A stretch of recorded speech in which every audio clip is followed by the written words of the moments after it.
Hello, good afternoon, aspirants. I hope you are fine. Today we'll be solving the part 02 of the chapter bank classification. जैसा कि हम लोगों ने part 1 कर लिया था, पार्ट 2 की ओर अब हम लोग आगे बढ़ते हैं विदाउट वेस्टिंग एनी टाइम, है ना. और आप देख सकते हैं इस चैप्टर से बहुत सारे सवाल यूपीएससी ने पूछे हैं, तो you have to be very prompt with the knowledge, है ना. और जो एलाइड नॉलेज मैं सप्लाई दे रहा हूँ, आप बात मानिए कहीं ना कहीं 2026 में उसका यूज़ होगा प्रीलिम्स में, ठीक है.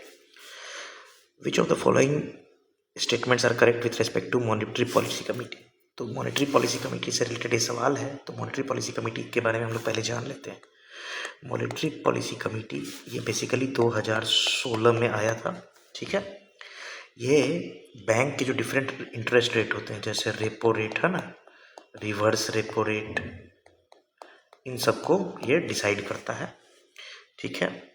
और ये एक स्टैट्यूटरी बॉडी है, ठीक है. This is a statutory body. Statutory body समझते हैं ना, जो पार्लियामेंट की किसी एक्ट द्वारा होता है.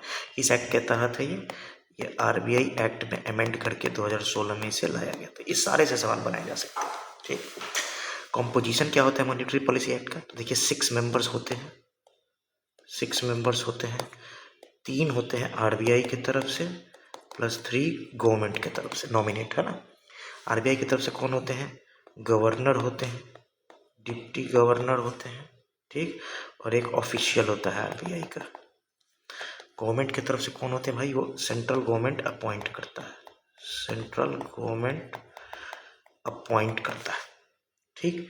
जो गवर्नर है ना, मैं इसको हाईलाइट कर देता हूँ कि जो एक सेकेंड, इसको मैं किसी और कलर से कर देता हूँ, लेट अस से ग्रीन. जो गवर्नर है ना, ये क्या हो रहा है,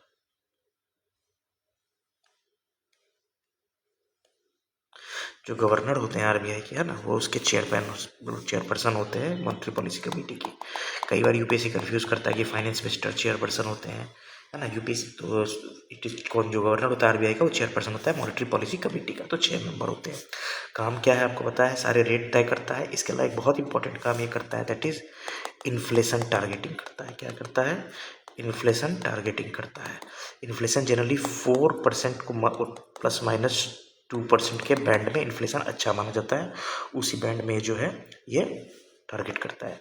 डिसीजन जो होता है वो मेजॉरिटी डिसीजन होता है. ऐसा नहीं है कि गवर्नर को स्पेशल पावर होता है, हाँ, ठीक है. कास्टिंग वोट जरूर एक स्पेशल पावर है गवर्नर को. ऐसे कास्टिंग वोट अगर कहीं पे टाई हो गया किसी डिसीजन पे, तो ठीक. 1 मेंबर को 1 वोट होता है अवेलेबल, ठीक. तो ये सब इंपॉर्टेंट कुछ बात थी. अब हम इस पे अब सवाल बनाते हैं. It decides RBI benchmark interest rate, true. जिस रेट पे आरबीआई बैंक को लेंड करेगा. It is a 12 member body. बहुत ही गलत बात है, 12 मेंबर नहीं, 6 मेंबर बॉडी होती है. तो देखिए सेकंड स्टेटमेंट गलत होती है, ये हट गया, ये हट गया. It functions under chairman of union minister finance minister, गलत स्टेटमेंट है. ये आरबीआई के गवर्नर के अंडर फाइनेंस वर्क करता है. सो 1 statement is correct. Next, what is the purpose of setting small finance bank in India, है ना. तो देखिए आपको 2 चीज़ मैं बता दूं जो बहुत ज़्यादा कंफ्यूजिंग होता है ना, उससे रिलेटेड मैं आपको थोड़ा नॉलेज दे दूं, फिर हम आगे बात करते हैं. 2 होते हैं, एक होता है स्मॉल फाइनेंस बैंक, एक होता है पेमेंट बैंक, ना. इन दोनों का हम सीधे आपको कंपैरिजन करके बता देते हैं, जिससे आपको बहुत सारे सवाल देखने को मिल सकते हैं, ठीक है. तो स्मॉल फाइनेंस बैंक और ये देखिए, स्मॉल फाइनेंस बैंक जो होता है, पहले मैं इधर स्मॉल फाइनेंस बैंक का लिख देता हूँ. स्मॉल फाइनेंस बैंक ये मेनली फाइनेंशियल इंक्लूजन के लिए काम करता है. डिपॉजिट, ये डिपॉजिट एक्सेप्ट करता है. एक सेकेंड, थोड़ा सा यहाँ पे कुछ गड़बड़ हो गया.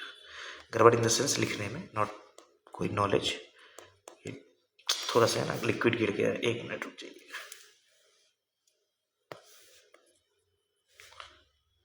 ये डिपॉजिट को एक्सेप्ट करता है, बिल्कुल करता है, ठीक है. फाइनेंशियल इंक्लूजन के लिए काम करता है, डिपॉजिट को इंक्लूड करता है.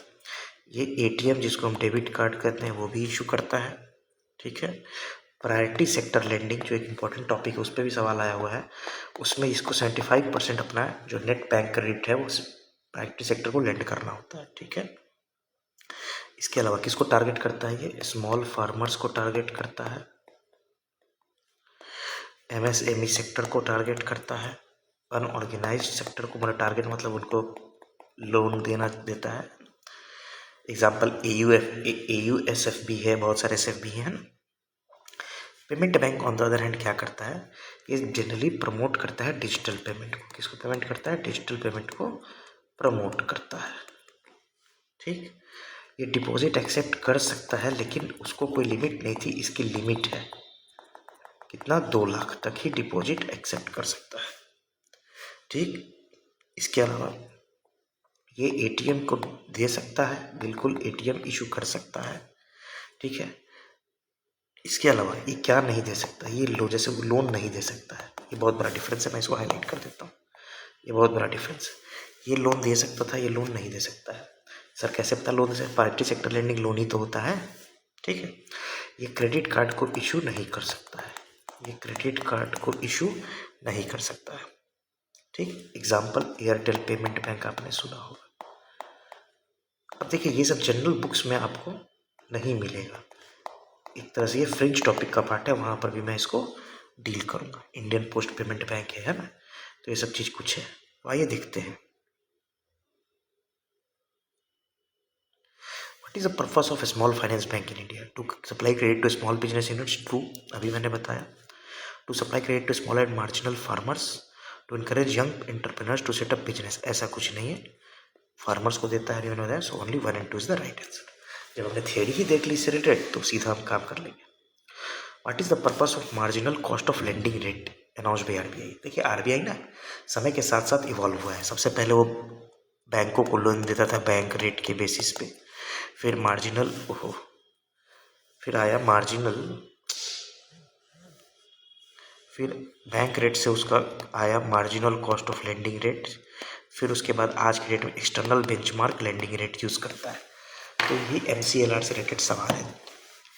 क्या है सवाल, this guidelines help to improve the transparency in the methodology to follow the bank for determining interest rate. देखिए अब ये नहीं भी कोई MCLR जानता होगा तो जनरल उसको इन्फॉर्मेशन पता होगा कि भाई RBI अपना तरीका इसलिए बदलता है, जैसा मैंने पढ़ा था विवेक सिंह की किताब में, कि भाई RBI अपना तरीका बदलता है ताकि बेहतर जो है इंटरेस्ट लोगों को मिले, तो लोग ज़्यादा से ज़्यादा पैसा लें और इकॉनमी में रनिंग होगा ना, मंदी की ओर ना जाए। तो उस हिसाब से स्टेटमेंट सही है ना।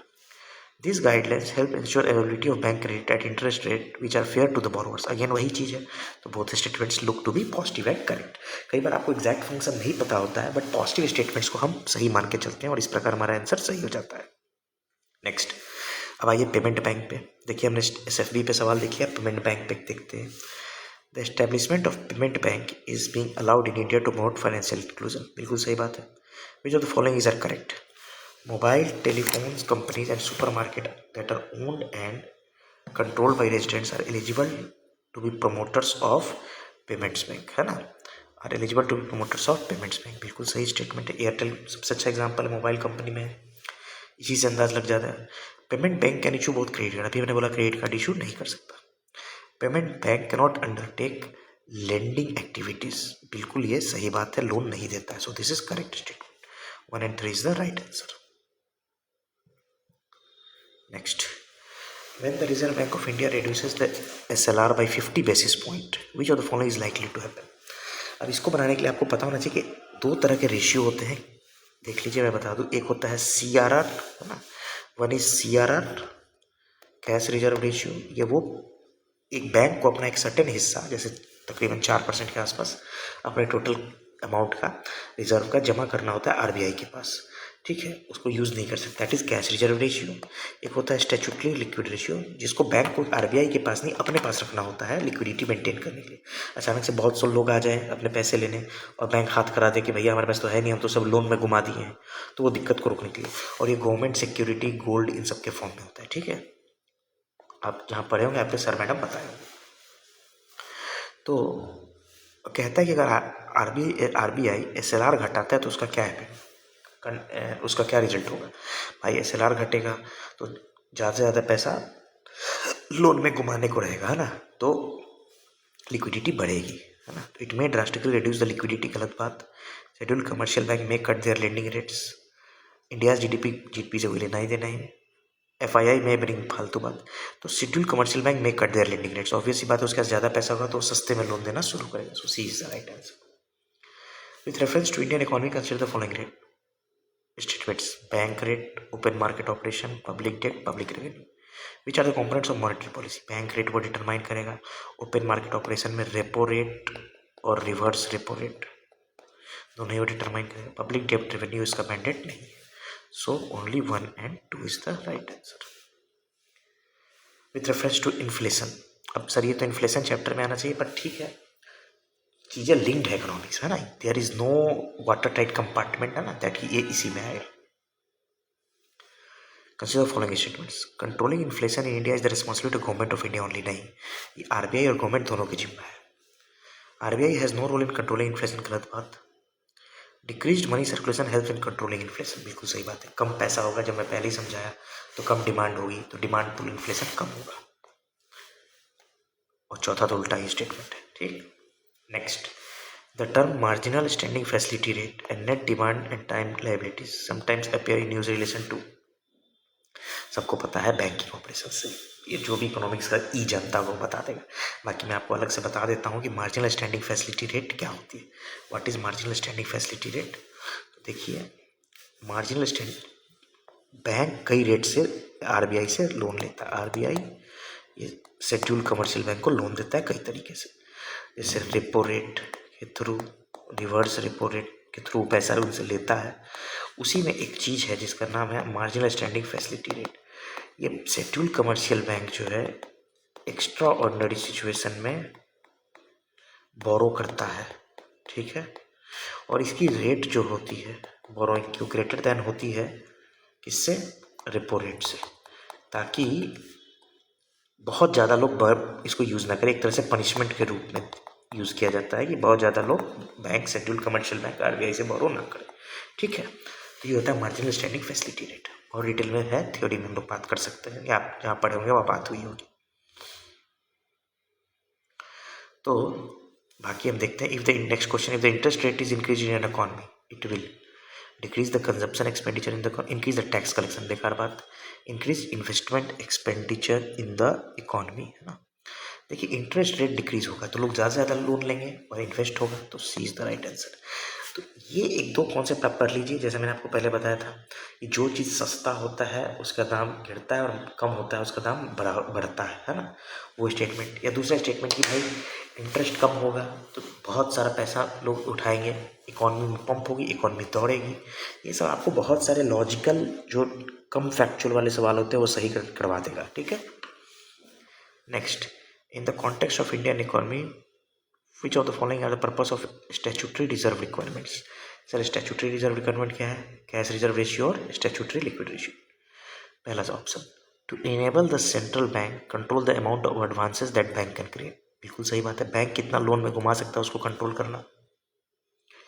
To make the people deposit with the bank safe and liquid, बिल्कुल सही बात है कि लोग अपना पैसा लेने आ जाए तो बैंक हाथ ना खड़ा कर दे, ठीक है। To make the people available, देखिए प्राइमरी ये पर्पस नहीं है, हमें प्राइमरी स्टेटमेंट के साथ जाना है, तो 1 तो करेक्ट है, तो ये गया। To prevent commercial bank from making excessive profits, बेकार बात। To force the bank to have sufficient cash to meet their day to day requirements, है ना, टू मीट देयर, ये भी मतलब आप कह सकते हो लिंक करके, बट जो सबसे इंपॉर्टेंट चीज़ है ना वो यही है, to enable the central bank to control amount of advances banks can create. Bank market में कितना एडवांस दे सकता है, पैसा घुमा सकता है, ताकि उसी हिसाब से इन्फ्लेशन को टारगेट करना कम और कंट्रोल करना। What are the facility that beneficiaries can get from banks, bank साथी। अब देखिए, उस वक्त बैंक साथी न्यूज़ में था, 14 में मोदी जी आए थे, तो इसे समझ में आता है, शिक्षा मित्र, बैंक साथी, ये लोग कोई भी पॉजिटिव चीज़ करते हैं बैंकिंग के क्षेत्र में, है ना, शिक्षा के क्षेत्र में शिक्षा मित्र, तो हम वहाँ से इस सवाल को तोड़ देंगे।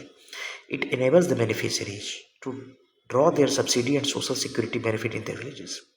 गाँव के गरीब लोग होते हैं, अनपढ़ लोग होते हैं, उन्हें उतना आइडिया नहीं होता है कि कैसे बैंकिंग प्रोसेस होता है, तो उन्हें मदद करते हैं। तो ऑब्वियस सी बात है, अगर मुझे नहीं भी पता होता तो मैं इसको टिक करता। It enables beneficiaries to make deposits and withdrawals, banking process को, बोथ स्टेटमेंट सही है और यही आंसर है। तो अभी मैं कह रहा हूँ कि थोड़ा कॉमन सेंस तो चाहिए प्रीलिम्स क्रैक करने के लिए, जो शुरू में मेरे पास भी नहीं था, बाद में जाके आया।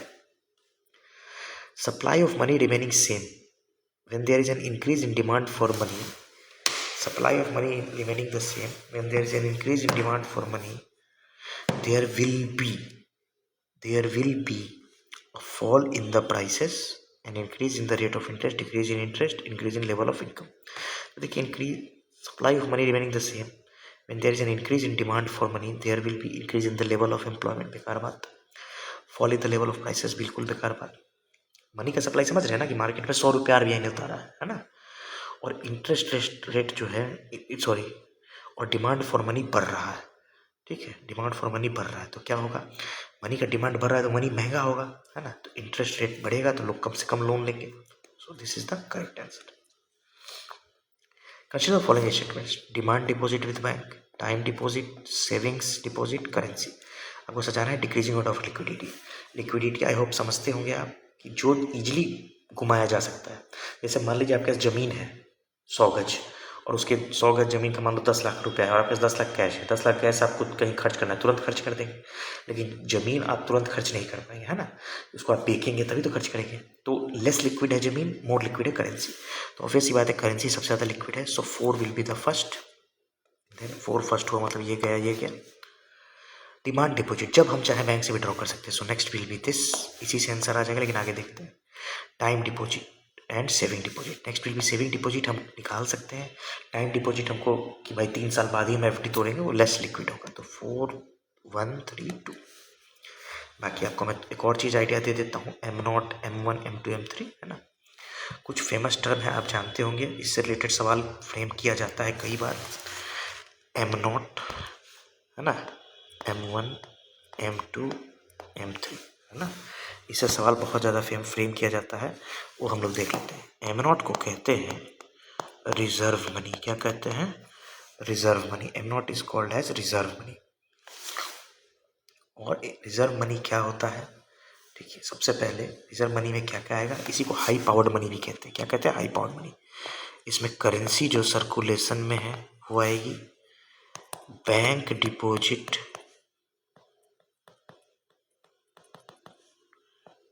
With RBI plus other deposit with RBI. Other deposit with RBI. याद रखिएगा, इससे सवाल फ्रेम किया जाता है हमेशा और आगे रहेगा. नाउ M1, इसको कहते हैं नैरो मनी. क्या कहते हैं? Narrow money. ठीक, इसमें क्या होता है, हमने ऐसे याद किया था CU plus DT. CU that is currency plus DT demand deposit. Demand deposit में क्या आता है? CASA, current account plus saving account, CASA. ठीक, plus other deposit with RBI. Other deposit with RBI. Daily transaction के लिए इसको use किया था, इसलिए नैरो मनी कहते हैं. M2 क्या होता है भाई?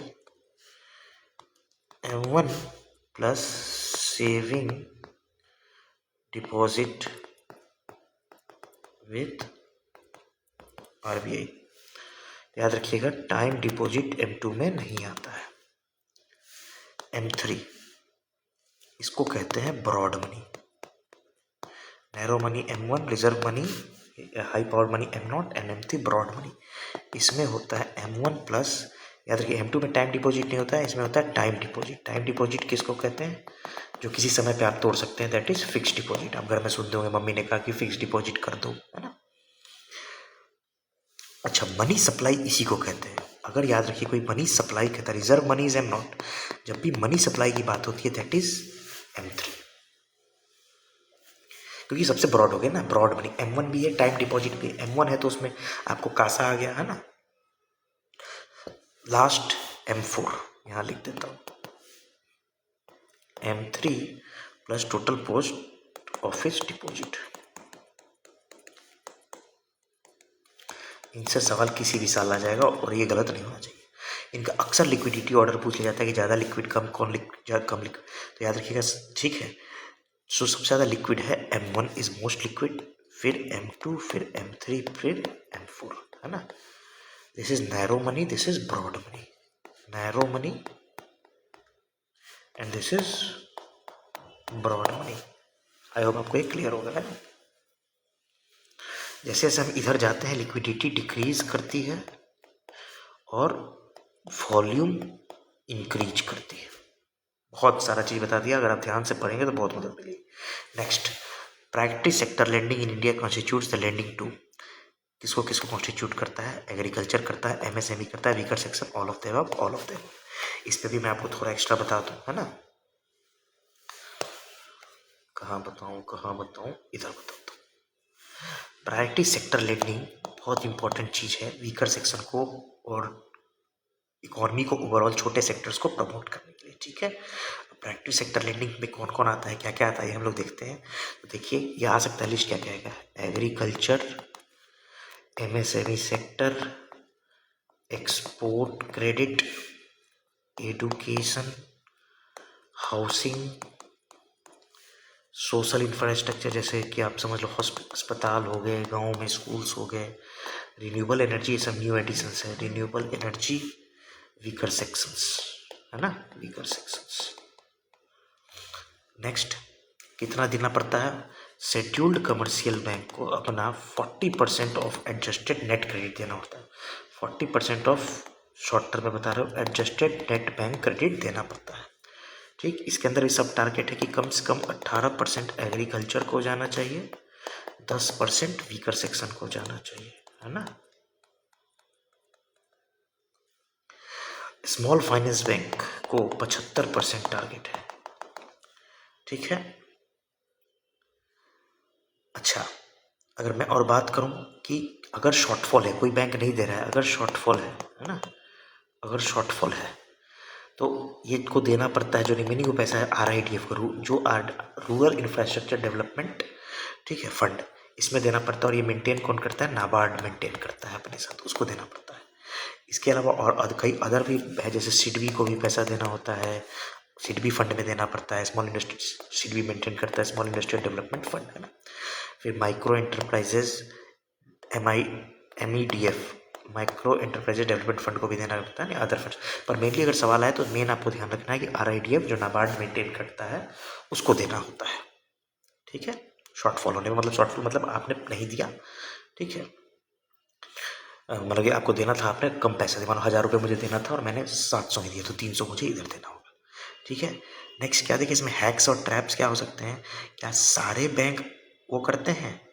ठीक है, mandatory for all financial institutions नहीं, ठीक है, ऑल फाइनेंशियल इंस्टीट्यूशंस के लिए मैंडेटरी नहीं है। जैसे आप समझ सकते हो पेमेंट बैंक, है ना, पेमेंट बैंक आपने देखा वो तो लोन ही नहीं देता, तो PSL क्या करेगा? Private sector lending. तो आई होप आपको समझ में आया होगा, ठीक। Next, in the context of India open market operations, अब कई बार बता दिए कि गवर्नमेंट सिक्योरिटी को बेच करके RBI मार्केट से पैसा खींच लेता है ना। मार्केट मतलब कि बैंकों से, तो कम घूमेगा तो इन्फ्लेशन कंट्रोल होता है। और उल्टा भी करता है कि गवर्नमेंट की सिक्योरिटी खरीद करके मार्केट में पंप करता है पैसा इकोनॉमी को बढ़ाने के लिए। तो इसका मतलब ये हुआ, purchase and sale of government security by RBI। An increase in bank rate generally indicates that, bank rate बढ़ा मतलब लोन लेना RBI से बैंकों द्वारा महंगा हो गया, तो पब्लिक को भी बैंकों द्वारा बैंक से लोन लेना महंगा होगा, तो इकोनॉमी जो है वो टाइट जा रही है। Central bank is following A tight policy, और इसका उल्टा होता है जब एक्सपेंशन पॉलिसी फॉलो होता है। RBI regulates commercial bank in matter of liquidity of assets, merger of bank, expansion, winding of bank, क्योंकि RBI ओवरऑल रेगुलेशन करता है, तो सारे चीज़ उसके अंडर में आते हैं। Which one of the following grant direct credit assistance to rural household? Regional rural bank rural household को पैसा देता है। लैंड डेवलपमेंट बैंक, नाबार्ड से देखिए डायरेक्ट, आप वैसे मैं गांव का आदमी हूँ, मैं नाबार्ड से पैसा नहीं डायरेक्ट ले सकता हूँ। नाबार्ड जो देगा वो इंस्टीट्यूशंस को देगा, है ना, जैसे कोऑपरेटिव बैंक वगैरह को, और इंस्टीट्यूशंस जो होता है वो पब्लिक को देगा। तो टू नहीं होगा, टू नहीं होते, आंसर आ गया मेरा 1, है ना। आई होप आपको अच्छा लगा होगा ये, जैसे बहुत सारे मैंने अलाइड इन्फॉर्मेशन आपको दिए हैं, है ना, और आगे भी आपको देते रहूँगा इसी तरीके से। इस प्रकार हमारा सेकंड पार्ट था वो समाप्त हुआ।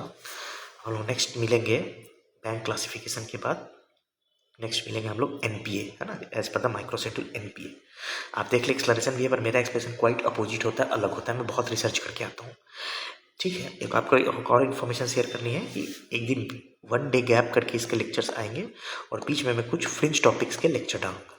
फिर प्रॉपर रेगुलर लेक्चर हम लोग आफ्टर फ्रॉम 3 मार्च से हम लोग शुरू कर देंगे। अभी भी आएंगे लेक्चर्स एक एक 2-2 दिन गैप, 2 दिन गैप करके, मतलब कि ऑल्टरनेट आएंगे। एक दिन ये आएगा, एक दिन फ्रिंज टॉपिक, एक दिन ये फ्रिंज टॉपिक, और फिर वंस एक बार 3 मार्च आ जाएगा फिर कंटिन्यूअस दोनों आएगा। तो बस आप शेयर करते रहिए चैनल को और पढ़ते रहिए, फ्री में सब कुछ फ्री है ना। जो मैं अगले साल 2027 के लिए मॉड्यूल्स लाऊंगा प्रीलिम्स के लिए, वो भी फ्री होगा, कोई दिक्कत नहीं। हाँ, मेंस राइटिंग जो लाऊंगा या ऑप्शनल कुछ लाऊंगा वो पेड होगा, बहुत नॉमिनल पे के साथ। ठीक है। Thank you, have a nice day. जय हिंद, जय भारत।